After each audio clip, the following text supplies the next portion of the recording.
আপনাকে সবাই এতক্ষণ অপেক্ষা করে রাখছি, এজন্য শুরুতে আমি ক্ষমা চাইতেছি।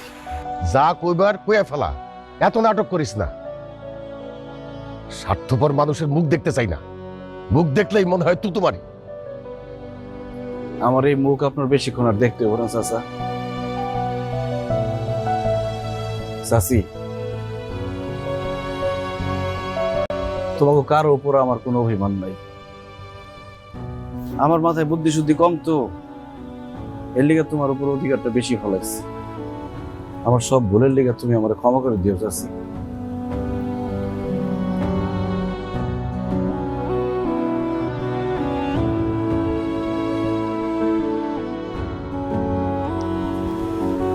এটা ধরো,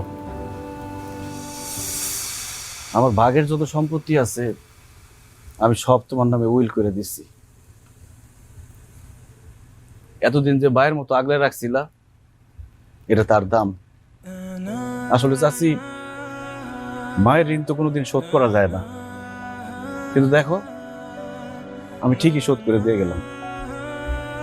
আজকে থেকে তোমার উপর আমার কোনো দাবি নাই। আমি যাইতেছি গা, আমার পরনের কিছু কাপড় চোপড় আর আব্বা আম্মার ছবিটাই শুধু দিচ্ছি, আর কিছু নেই রে তোমাদের বাড়ি থেকে। চমকি বোন, ভালো থাকিস, মাথার মধ্যে প্রেম প্রীতির ভূতটা রাখিস না, মন দিয়ে পড়াশোনা করিস। আসি। ইসমাইল ভাই, তুমি আমগো ছেড়ে কোথাও যাও না। তোমারে কে কি মানলো আমি জানি না, ছোটবেলা থেকে তো এটাই জানি নাইছি না আমার ভবিষ্যৎ মানে তো তুমি, ভালোবাসা মানে তো আমি তোমারই জানছি। আরে পাগল, আমরা না ভাই বোন? দেখছুন কি, আমিও তোরে ভালোবাসি, কিন্তু বোনের মতো। পাগলামি করিস না, তুই তো এখন অনেক ছোট, দুনিয়াটা অনেক বড়। ভার্সিটিতে উঠবি, তখন দেখবি অনেক সুন্দর সুন্দর পোলার লগে তোর পরিচয় হইব, আর মনে মনে হাসি পাইব হিবেলের মতো একটা পোলার পিছনে তুই করতি। পাগলামি করিস না, যা।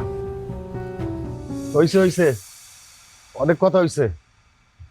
আরে তুমি বোকার মতো দাঁড়ায় আছো কেন? তোমার পোলার মাথাটা গরম হয়ে গেছে, যাও ভিতরে নিয়ে গিয়া ভাত খাওয়াও। যারে বাজান, তোর মার সাথে গিয়ে ভিতরে ভাত খা। না চাচা, এই বাড়ির ভাত আমার মুখে আর উঠবো না। আমি অনেক চিন্তা ভাবনা করে এই সিদ্ধান্ত নিচ্ছি। আপনারা তো আমার লিগে অনেক কষ্ট করছেন, অনেক কথা শুনছেন মানুষের কাছ থেকে, আজকের পর থেকে আর শুনতেই না। এতদিন এই বাড়িতে আসছিলাম ভালোবাসার টানে, যখন জানলাম এই ভালোবাসাটাই মিথ্যা, এই বাড়িতে আমি আর থাকতে পারব না। আসি।